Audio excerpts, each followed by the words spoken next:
Machinery జీవిత చరిత్ర. Ivan Roberts. ఉజ్జీవపు విత్తనములు ఎల్లప్పుడూ దీనులైన వారి హృదయములలో మొలకెత్తును. 1904లో జరిగిన వేల్ష్ మహా ఉజ్జీవము ఈ ప్రకారమే జరిగినది. ఒక యవన బొగ్గుగనుని కార్మికుడైన ఇవాన్ రాబర్ట్స్ హృదయంలో దేవుడు ఆత్మీయ ఉజ్జీవమును గూర్చి దహించునట్టి దర్శనం పెట్టాడు.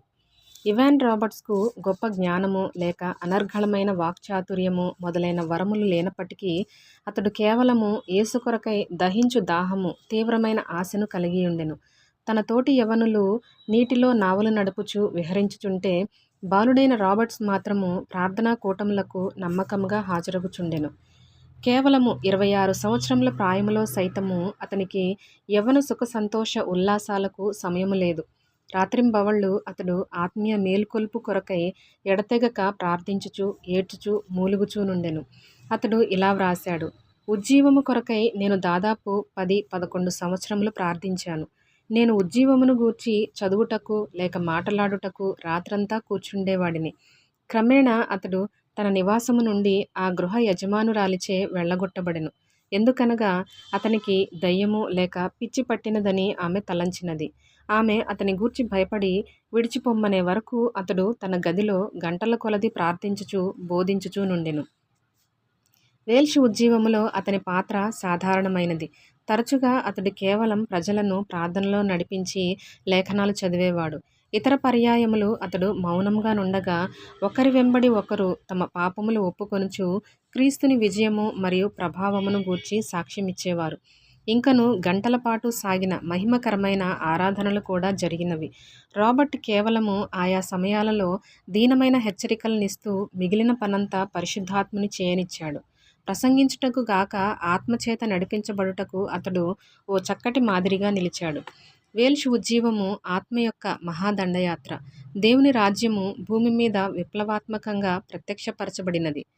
పనివారల జీవము త్రాగుడు మరియు దురలవాట్లకు దుర్వినియోగపరచబడక ఇప్పుడు అది తమ కుటుంబములకు మహదానందమును కలిగించుచున్నది. ఎంతో కాలంగా నిలిచిపోయిన అప్పులు నూతన విశ్వాసులచే ఇప్పుడు తిరిగి చెల్లింపబడినవి. తిరిగి ఇచ్చివేయుట ఆ దినము యొక్క ప్రత్యేకత. జోదము మరియు బ్రాందీ వ్యాపారము దివాలా తీసినవి మరియు సినిమా హాళ్లు ప్రేక్షకుల లేమితో మూయబడినవి. ప్రసంగపీఠము నుండి దాన్ని గూర్చి ఏమీయూ చెప్పబడనప్పటికీ ఫుట్బాల్ ఆటను ఆటగాళ్లు మరియు అభిమానులు సైతం మరచిపోయారు. ప్రజలు నూతన జీవితములు మరియు నూతన వ్యాపకములకు అలవడిరి. రాజకీయ సభలు రద్దు చేయబడినవి లేక నిషేధించబడినవి. ఎవ్వరూ ఆసక్తి చూపని కారణముగా అవి అనవసరమైనవిగా ఎంచబడెను. రాజకీయ నాయకులు లండన్ పార్లమెంటును కాదని ఉజ్జీవ కూటములకు హాజరైరి. మానవ కల్పితమైన డినామినేషన్ భేదములు పూర్తిగా తొలగిపోవుట చేత విశ్వాసులు మరియు సేవకులంతా సమైక్యంగా మహిమోన్నతుడైన తమ ప్రభువును ఆరాధించారు.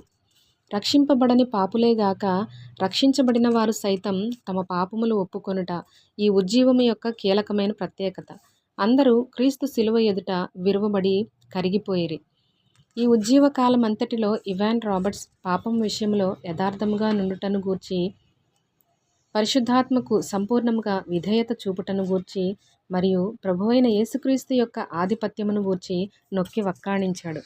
ఒక్క దేశమంతటిని స్వస్థపరచుటకై ఇవాన్ రాబర్ట్స్ సాధనము కాగలిగినాడు.